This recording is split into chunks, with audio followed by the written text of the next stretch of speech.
Welcome to the Bold Lounge podcast. My name is Lee Burgess, and I will be your host. If you're anything like me, you love hearing inspiring stories of people who have gone on bold journeys and made a positive impact in the world. This podcast is all about those kinds of stories. Every week, we'll hear from someone who has taken the leap or embarked on an extraordinary journey. In addition to hearing their stories, we'll also learn about their bold growth mindset that they use to make things happen. Whether they faced challenges or doubts along the way, they persisted and ultimately achieved their goals. These impactful stories will leave you feeling motivated and inspired to pursue your own bold journey. I believe everyone has a bold story waiting to be freed. Tune in and get ready to be inspired.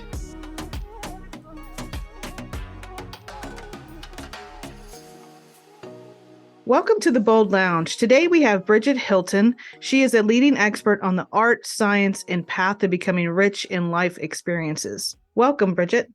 Hi, how are you? Good, thanks. I thought I'd let you introduce. You have an incredible backstory, and I think the best person to describe it and to share it with us would be you.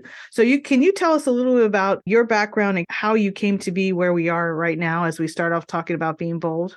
Sure. Well, it's been a long journey, but I'll start from the beginning. Try not to go too deep into it, but I'll give you like the full background. I grew up in Flint, Michigan, which is, a place that's famous for like a water crisis and Michael Moore movies. It's not exactly famous for positive things, unfortunately.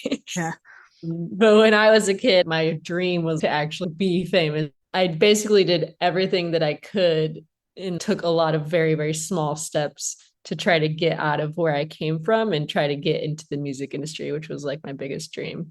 So I was doing things like picking up trash at concert venues and getting coffee for people at radio stations, and this is all when I'm like 14 years old. 5 years of that finally paid off, quote unquote.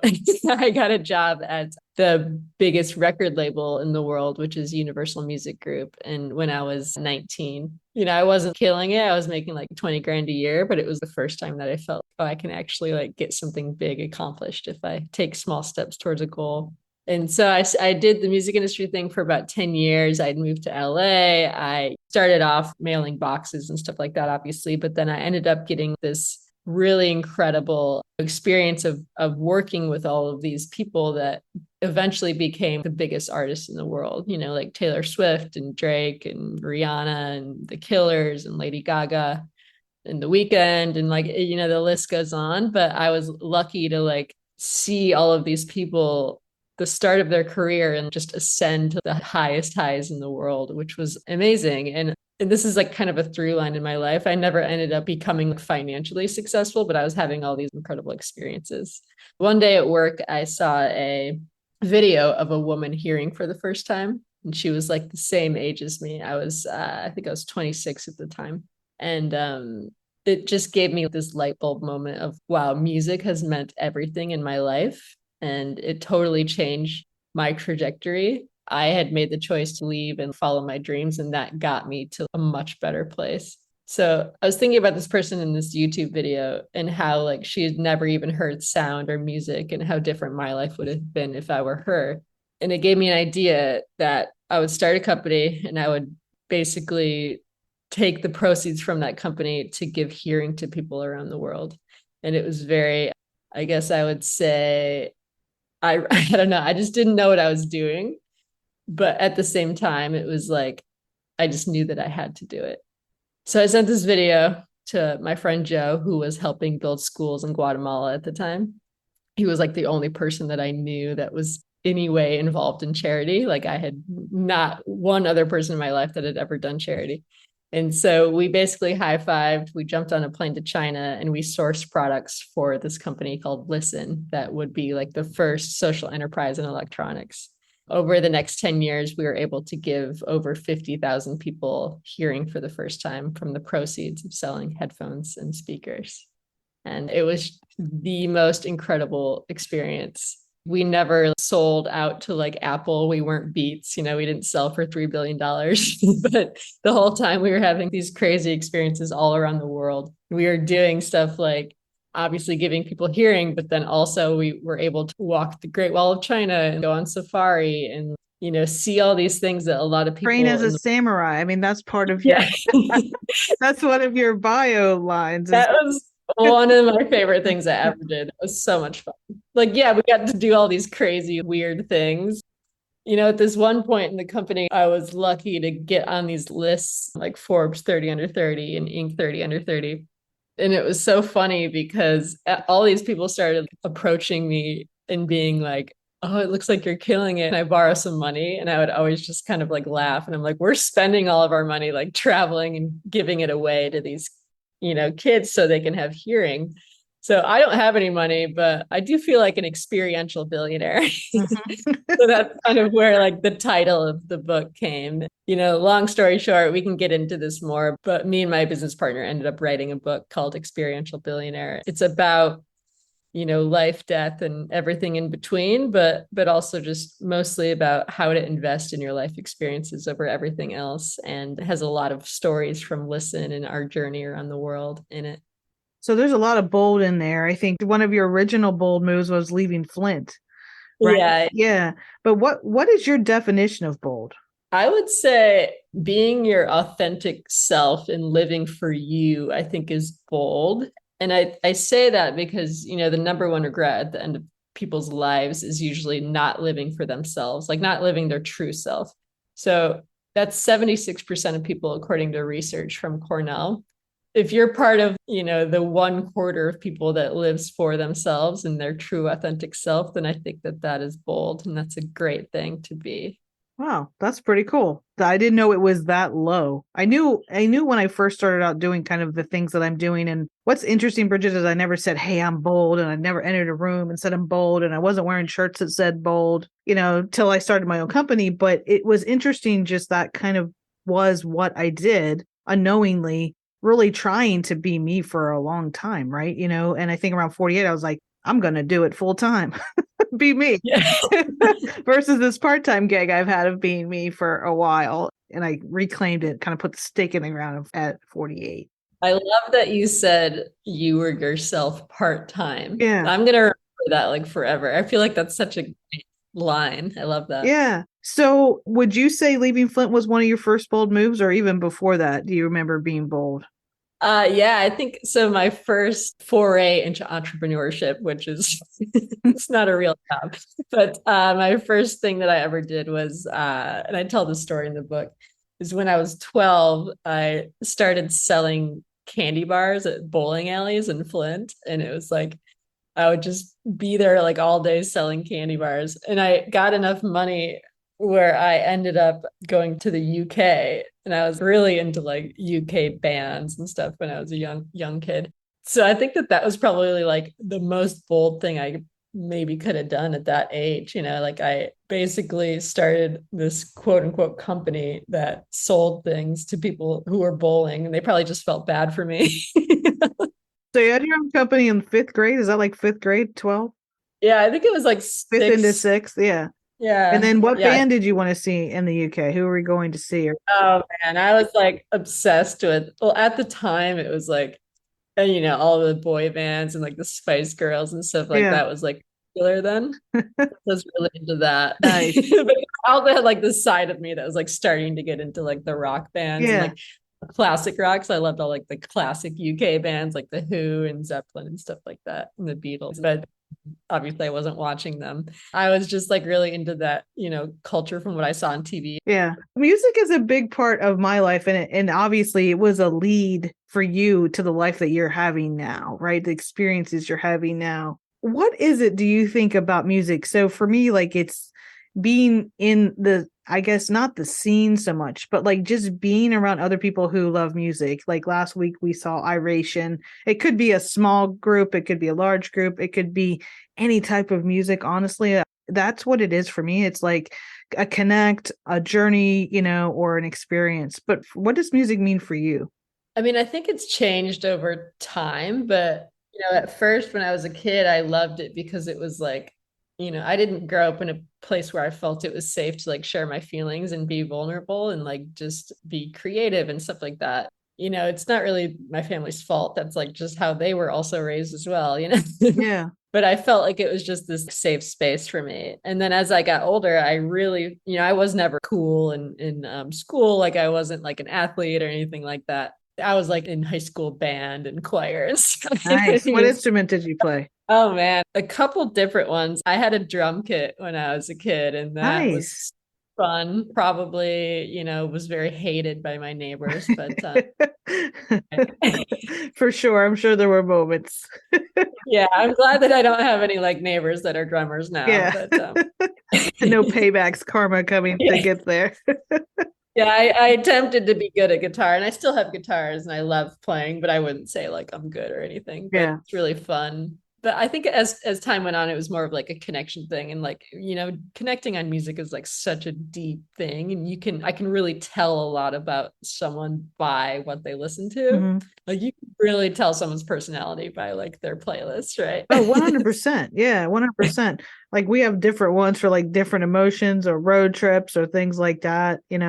Calm and Psych is the name of our when we're on a long trip. We can't get too crazy, but still want to have some upbeat. Anyway, yeah. So I think it'd be interesting to just even see other people's playlist does kind of come out, like who they are and also where they connect and who they connect with. Yeah, like if I'm dating someone, I want to know like what they listen to like before.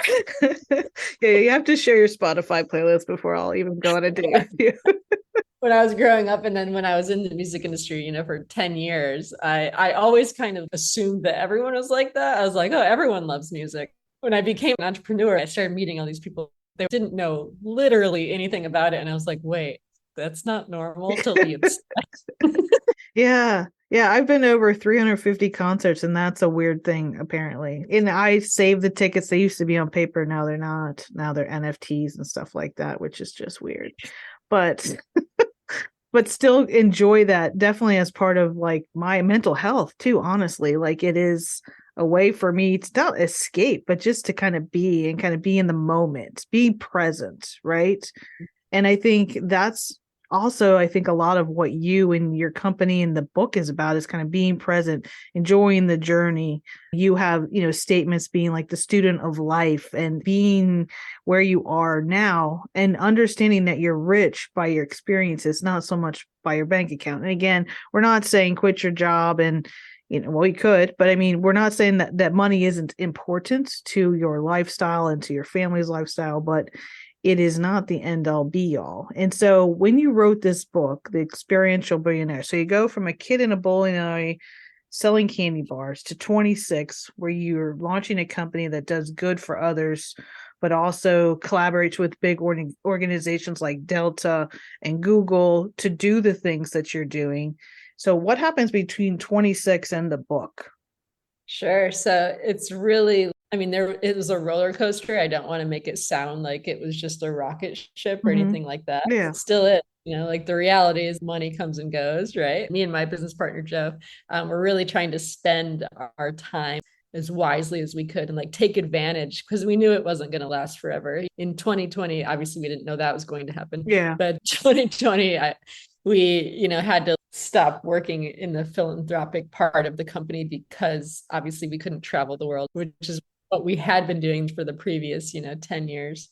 So we had to stop and kind of have a real heart to heart and be like, okay, what are we going to do now? Because that was our purpose, like our purpose was traveling and helping kids, which was awesome. But we were like, what are we going to do now? We have to do something else. We're forced. This isn't something that we chose. But we started asking our friends and family, what is our value to the world? If you could have us do one thing, what would it be? And literally every single person we asked said, you guys need to tell your stories. Like you have the craziest stories. You need to get on stages. You need to write a book. You need to create content around this and help other people achieve their own goals because so many people want to do a lot of these things. We had so many people come up to us, I wish that I could, work with charities. I wish that I could travel. I wish that I could learn, X. And I would always say like, you can, like, I'm not special. Yeah. It's that bold step, right? It's that bold step. So I run into that as well in the sense of, I wish when I insert here, I wish I could, if I was. Well, you are you have to make choices. Sometimes you have payoffs for those choices, right? And it limits people. It's a limiting belief that they can't. Yes. And I think it's a bold choice for someone to choose to be themselves, to really go out there. And I don't know about you, did you ever feel judged by others as you're kind of making these choices and doing these things that some people think are crazy to do? Oh my God. Yeah. I mean, I quit my job that I had worked my butt off for, years and years, literally was sleeping in my car to get this job, right? Like I was doing everything that I possibly could to make this dream come true. And then I ended up quitting. Yeah. It's like, people are like, what are you doing? I cashed out my 401k, which was literally $5,000, like not enough to do anything, especially when you're competing in this space that's, the biggest companies on earth are in electronics. And we were the only social good one. And we were the only one that wasn't funded, right? We were totally bootstrapped. We ended up doing a little bit of funding in 2014, almost 10 years ago. But it wasn't like enough to ever compete with like the Beats of the world. Mm-hmm. But at the end of the day, I wouldn't change that at all, because I look back and I'm like, oh my God, I had the most incredible experiences that most people will never, ever have even like 1% of. And I'm so happy that I didn't just be like, I'm going to start a headphone company that is just selling, plastic stuff and doesn't really contribute to the world. Like that's not interesting. Yeah. Did any of them ever come to you, like whether it be Bose or Beats or Apple, and say, hey, can we collab with you in what you're doing? Not really, but I mean, there was times that we were up against them in certain situations, and sometimes we lost and sometimes we won. Yeah. Like we beat out Bose for the biggest airline contract ever, which was for Delta Airlines a couple years ago, maybe 5 years ago. And they had been the onboard headphone for like the first class. And, this was like such a huge deal to us because we were against Bose and we were like, we're never going to get it. Yeah. But we just like worked towards it. And they really saw the value in our mission. And we ended up filming this beautiful commercial in Peru. And it was on all the screens on the planes, which was so cool because I'm such a traveler. And like I would get to see it when I was on the planes. Yeah. This one is of two brothers who can't hear. Yeah. And it's really well done. I think what I noticed when I was watching that video is the way that you show the sounds that we take for granted. Mm-hmm. Yeah, that was so fun too. Like that, I'll never forget those moments. The part of like the pigeons flying, we were like clapping wood together and to make them fly, and it was like so much fun. Yeah, the swish of the broom, the someone throwing water, and the sound of it when it hits the ground. It made me think when I was watching it, like how much we take for granted. You woke up today, you could see, you could smell, you could hear, you can touch, you can taste. Like, did you realize that? I just think sometimes we're all guilty of it, of like really not realizing how much, we have from someone else, like, and just hearing and seeing these two brothers who are signing to each other in Peru and kind of working towards being able to hear. It was just really like one of those stories that kind of gets you. And obviously Delta being able to support that and put that on their screens for people to see was pretty cool. And to beat out Bose, I didn't know that part, obviously, but I think that's also saying something about what the company does and how it operates. Yeah, that was so special. Yeah. And it's funny. It's like, if you watch that commercial now, you might think like, oh, they're actors or something, but these were literally two kids that we met that day. Oh, really? Yeah. And we were like, let's go on this journey and film. Yeah, you could tell they were having fun. Yeah. Like when Delta told us that they were going to try to do that, I was like, okay, we can try, but I don't know if we're actually going to like meet kids that fit that criteria and fit, that vibe. And are they able to go? Do they have school? Blah, blah, blah.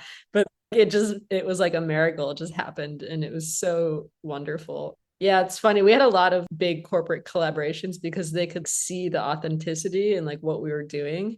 And a lot of companies wouldn't get that, like Google did this big commercial for us and it got like 50 million views. They had just seen a video of us like giving hearing and they picked us over thousands of other small businesses to be featured. And that would have never happened if it wasn't real. Yeah. So I'm really proud of that. Yeah. So being an entrepreneur is bold in itself, and kind of being able to do what you do in the sense now of helping people understand that they can experience their life as they want to. They just have to choose to. So when you think about the experiences you've had, do you have one in mind that didn't go as planned? and that you learned something about yourself through it? It's funny. So when we wrote the book, we also, Joe and I co-authored this study. It was like the largest survey of life experiences ever done. Super interesting. It was 20,000 people and still growing. We still have it up on our website if anyone wants to contribute. But there's a lot of questions in it. And one of the questions is, what was the most valuable experience of your life? And 1/3 of people answered that question with a negative experience. So to your question, I think a lot of negative experiences are actually the most impactful in our lives. And, people would respond and say, like, my most valuable experience is when I had a near-death experience, or when my mom had cancer and I realized like how much I loved her, or when, I got a divorce and then I realized that I could be on my own and I could do this, or things like that. So a lot of the times it is the negative experiences that really change and, help us become who we are. And I think for me, I had a terrible, terrible 2020. There was a lot of things that happened, but the first thing that happened is I got separated. I ended up moving cities. I got super depressed because I was like all alone for the first time in forever, years and years. And, in that same time frame, COVID happened. So then I was really alone because I couldn't really see anyone. And then, the stuff with Listen happened where we couldn't travel. We couldn't like fulfill our purpose. And then we ended up having to let go employees that were family to us. And all these dominoes were falling. And at the time, I just thought like, this is the end. This is the worst thing that's ever happened to me. But now I look back like a couple of years later, I'm like, that was the best thing that ever happened to me, because it made me like fulfill my purpose in a different way. And also I'm so grateful now. And like you were saying, like you wake up and you're like, oh my God, I can see, I can hear. I think of that stuff every day now. Every day that I'm happy, I'm like, oh my God, happiness is such a gift. Mm-hmm. And like I've been on the other side of it where I've been really depressed. And no, you don't want that. Like, like happy, like that's the greatest thing on earth, right? If you're smiling and laughing, even if it's like something that didn't go well or something that went wrong, and you're still rolling through it, you're in a better space than someone else today. Yes. So how, like, I bet there's people that can relate to something you said. I had a bad year, or I had a bad month, and this happened and this happened and this happened. Like, how did you work through that with a mindset of, one of the things you talk about in the book is a beginner's mindset, feeling like a beginner. Did you feel like a beginner in 2020 as you came out of it, or what did you do? Oh my gosh, yeah. I mean, so Listen as a company is still running, obviously, but I've like largely stepped away from the day to day, and I'm really focused on Experiential Billionaire and like writing the book. So I felt like a beginner because, I mean, it's kind of like, who am I to write a book and like do all these things that I've never done before, right? But you do it. I hear you. And and I also like didn't, at the time I had done some speaking and stuff, but I wasn't a professional, right? So I had to learn how to do that. And that's scary. That's a really, really scary profession. But now I do it all the time and it's not scary anymore. But you just got to push past like being a beginner. So for me, like during that time, one of the things that really, really helped me get out of this terrible depression was doing a bunch of new and novel experiences, whether it was like I learned how to do beekeeping, and it was like the most random stuff ever. Like I would learn how to like make charcuterie and I made my own wine and made my own beer and stuff like that. It's just like fun little things that like kind of distracted you away from, the realness of the moment or whatever. And then you gain confidence to like do bigger things. Oh, that's probably a cool story. Like beekeeping. Hey, I love a great charcuterie board. Like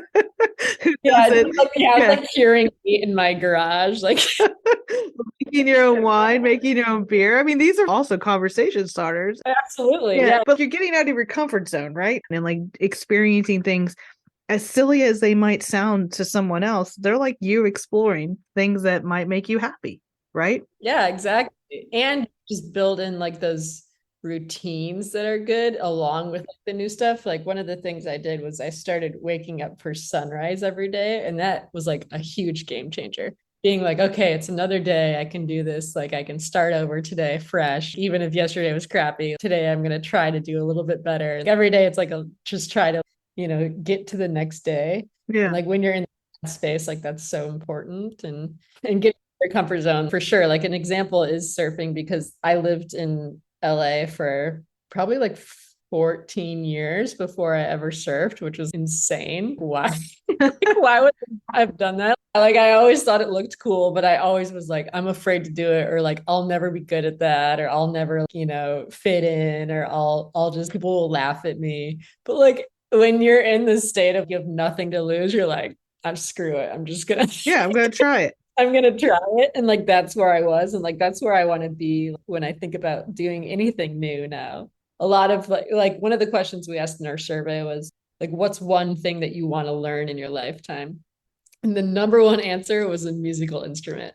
Then we said, so why aren't you doing this? And people said, like, I think that people will laugh at me, think that I'm not good. And it's like, so you're going to push off your biggest dream just because you think someone's going to laugh at you? Like, that's so sad. And at the end of your life, you're going to regret not doing that because you were more afraid of what someone else might think of you than what you thought of you. Mm-hmm. So do you think that holds a lot of us back? Like I never even thought about being an entrepreneur. And then I know when I resigned and kind of when I started actually being able to think creatively and do things. And I did some stuff where I was just like, I'm not going to be good at that, or I can't make a living off of that, but I could still do it. But I mean, just kind of thinking about what was possible. We sometimes limit ourselves based on what we think someone else will think. And I don't know. I bet there's probably some factoid that says half the time we think someone's thinking about us, they're not. They're wrapped up in their own. People aren't thinking about you as much as it's like called the spotlight effect. Yeah. It's like every single person thinks that they're the center of attention when the person actually just thinking about themselves. Yeah, really. They're wrapped up in their own world. Yeah. Because they're on their own spotlight, Yeah, I think, exactly. I think you make an important point. I think, and it kind of connects to also taking a bold step. It can be quiet. No one has to know about it. You don't have to put it on social media, like wake up at sunrise, take that class, learn that language, try an instrument. When you go to lessons, no one's there. I mean, like, I don't know, like that shouldn't limit people, but it's interesting just what we may think are limiters when we really break them down are not.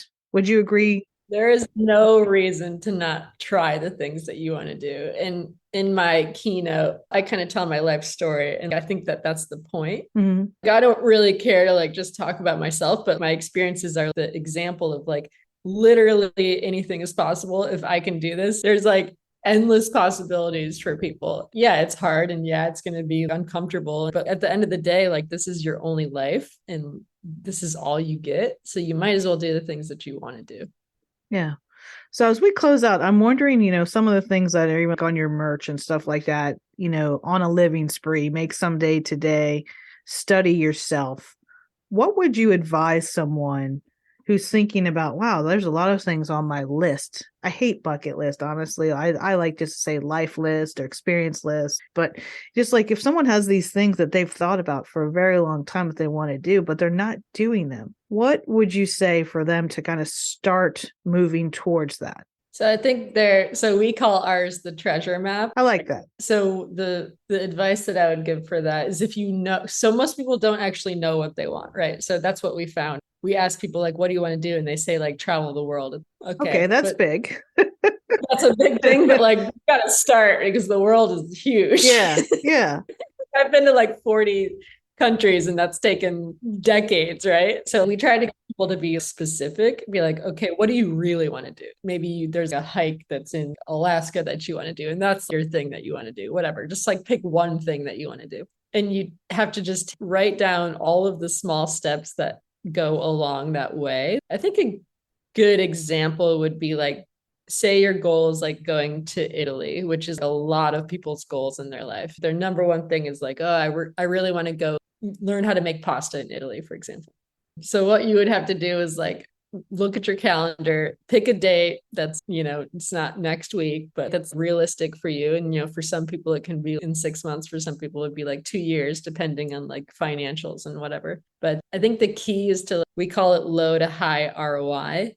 So you're having like lower experiences on the way to like this big experience that you want, right? So maybe like the first thing you do is put it on your calendar. And then the next thing you do is download Duolingo. So now you're like starting to learn Italian, which is really cool. It's going to make your experience a year from now like much cooler while you're in Italy. And then you start maybe you buy some flour and you start like making your own pizza dough or something, learning how to like cook Italian food. It could be like another step on the way. Mm-hmm. So you're like doing all these cool things on the way to this bigger experience, and it's making your final experience way more fulfilling than if you just, jumped on a plane and didn't know what you're doing. And like doing all the research, I find that when I do travel, like the research is part of the fun, right? It's like part of the fulfilling thing. It's like, oh my God, we can like go here and we can have this experience. And like, especially if you're going with someone else, it's like such a shared bonding thing. Another thing that you can do is like get an accountability partner. Like that's so huge. So I think if you say you have a friend that you were like, you're going to make me do this, right? You're going to like make me book this flight. And a lot of people do this at work, but I think it's really important to do in their personal life as well. So your accountability partner will follow up with you and be like, did you do this? Did you do this? And if you didn't do it, you're going to feel bad and you're going to want to act, right? Versus if no one's asking you about it, you might not do it. Yeah, you could skate by in a way. Like, yeah, I always say like I'm better at being accountable to somebody else than to myself at times. Not always, but there are certain things. And it's like, sure, this is on my treasure map in the sense of, I'd love to go to the Amalfi Coast. I don't want to learn how to make pasta. I just want to eat pasta. Yeah. But I love how you describe it, kind of the micro moments up to the macro experience, right? And those are all doable things, because sometimes I think people place, a trip to Italy is very expensive. And so therefore I have it as a dream, but I'm never going to get there. But you can learn how to make pasta. You can buy a cookbook, Barnes and Noble, $9.99, that zone. You can learn the language, you can do things on YouTube for free from a sense of that. You don't even have to buy it. So sometimes I think we kind of insert money, financial, as a reason not to experience certain things that we want to try or do. That's like we ask people like, why didn't you do the things? We asked a lot of elderly people, why didn't you do the things that you wanted to do? Mm-hmm. And they said the number one reason was, I just didn't get around to it. I pushed it off till like someday. Mm-hmm. The reason is that you always think there's going to be more time, there's going to be more money, like someday I'll do this. But the reality is that that's not true. You don't know how long you have, and you don't know if you'll ever have more or less money or whatever. Like you really don't know. So start doing the things that you want to do now and like stop pushing them off until someday.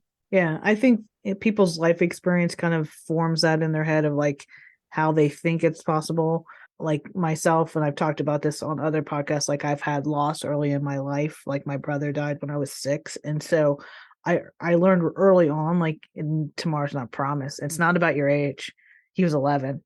So it's like not about that. And so for me, it was like, like, buy the car, wear the rings, wear all the jewelry, like, do whatever you want to do that makes you happy. Like, don't put it off for that special moment, that perfect time. The perfect time to live life is today. Perfect time is now. Yeah. A lot of people will do that with physical things. Like, oh, I have this really nice bottle of wine and I'm like waiting until this special moment to have it. It's like, why? Tonight's nice. Tonight's the night. Like, have a party. Like, just do it. You just don't know when that is. And that's what happens to not everyone, but a lot of people. They say like, I'm going to do X, I'm going to travel, I'm going to learn guitar, I'm going to learn Spanish when I have more time, or like when I graduate, or when the kids are older, or when I retire. It's like, okay, maybe. That's one of the things. And I guess for me, that kind of is an irritant when people say, well, I don't have time to do that, I don't have time. And I always say back to them, well, it's a choice how you're spending your time. It's a choice what you're choosing to do in your time. And therefore, like for me, it's not an excuse to not do what you want to do, or to get on that path to wellness or health or whatever it may be that your goal is. Like, that's just an excuse. And everyone doesn't always like that answer. But, I just think it can be, people kind of make the excuses up for whatever reason. And I just hope people kind of at least think about it through, your book, Experiential Billionaire, and everything about you, your company, and what you're doing today is in the episode notes. Thank you so much for being on the Bold Lounge. Thank you so much. Thank you for listening to the Bold Lounge podcast. Through the continuum of bold stories, vulnerability to taking a leap, you will meet more extraordinary people making a positive impact for others through their unique and important story. By highlighting these stories, we hope to inspire others and share the journey of those with a bold mindset. We hope you've enjoyed this podcast and look forward to sharing the next bold journey with you.